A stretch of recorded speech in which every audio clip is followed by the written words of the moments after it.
इस तरह का यदि आप लोग को मिलता है प्रश्न कि जहाँ लिखा हो बिंदु -6, -7 का कोटि है, यानी कि इसमें से कोटि जानना है।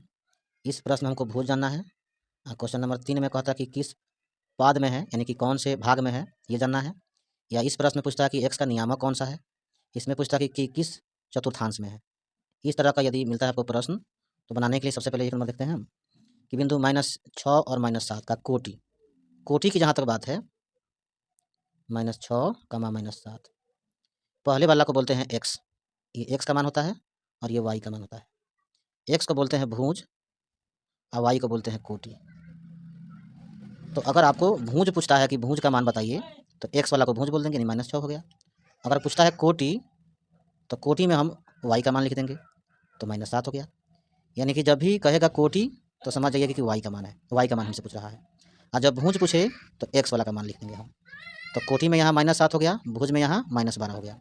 तो इस प्रकार से हम क्वेश्चन को हल कर सकते हैं। तो 2 नंबर में भुज कौन हो जाएगा, x भुज। क्वेश्चन नंबर 3 है, कहता है कि -3 और -5 किस पाद में है। इस तरह का जब आएगा प्रश्न, तो इसको समझने के लिए हम इस प्रकार के एक बिंदु तल को 4 भाग में बांटते हैं। ये आपका x बनता है, ये x डैश बनता है, ये y बनता है, ये y डैश बनता है। ये मूल बिंदु है जिसको 0 0 मानते हैं। यहाँ 1 बनेगा, यहाँ 2 बनेगा, यहाँ 3 बनेगा, यहाँ 4 बनेगा। ठीक उसी प्रकार यहाँ -1 बनेगा, -2 बनेगा, -3 बनेगा, -4 बनेगा, और भी संख्या बन सकता है। 1 2 3 4, यहाँ 1 2 3 4, तो माइनस में जाता है, क्योंकि मूल बिंदु से नीचे आता है माइनस में, और इधर बाईं ओर आता है माइनस में। -2 -3 -4, तो ये आपका x और x डैश है। ये आपका, इसको y मान सकते हैं, यहाँ y डैश कर सकते हैं, y और y डैश कर सकते हैं। ये मूल बिंदु है। यहाँ से इधर चलते हैं दाईं ओर तो हमको धनात्मक मिलेगा, इधर चलेंगे तो ऋणात्मक, ऊपर चलेंगे तो धनात्मक, नीचे चलेंगे तो ऋणात्मक। तो अगर हमको प्रश्न देता है कि दोनों माइनस में पूछता है, यानी x का भी मान माइनस में, y का भी मान माइनस में, तो ये किस पाद में है, तो हम नोट कर लें, x का मान यदि प्लस में हो और यहाँ y का मान भी प्लस में हो। ये x का मान प्लस में है, y का भी मान प्लस में है। जब दोनों ही प्लस प्लस हो, यानी कि x और y, तो इसको मानते हैं फर्स्ट चतुर्थांश कह सकते हैं, या इसको कह सकते हैं प्रथम पाद कह सकते हैं।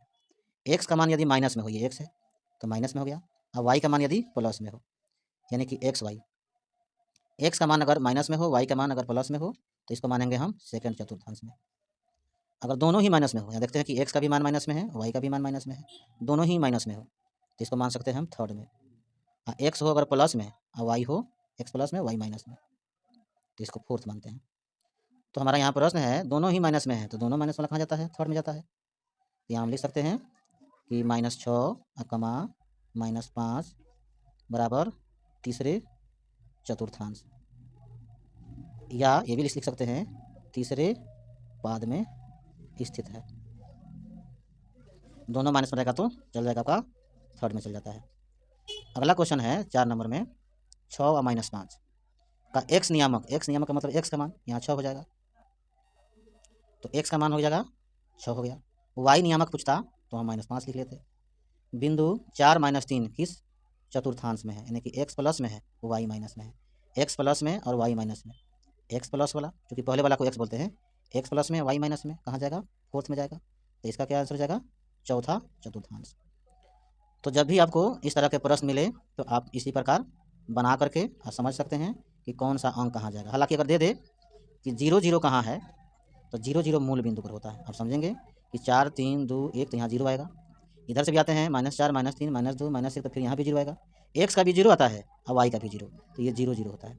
इसी को मूल बिंदु बोलते हैं। तो अगर दे दे प्रश्न 6 नंबर में कि मूल बिंदु का निर्देशांक, मूल बिंदु का निर्देशांक, तो आप लिख सकते हैं 0, 0, 0, 0 का मतलब हुआ कि x 0 और y भी 0, इसलिए मूल बिंदु का निर्देशांक 0 0 होता है।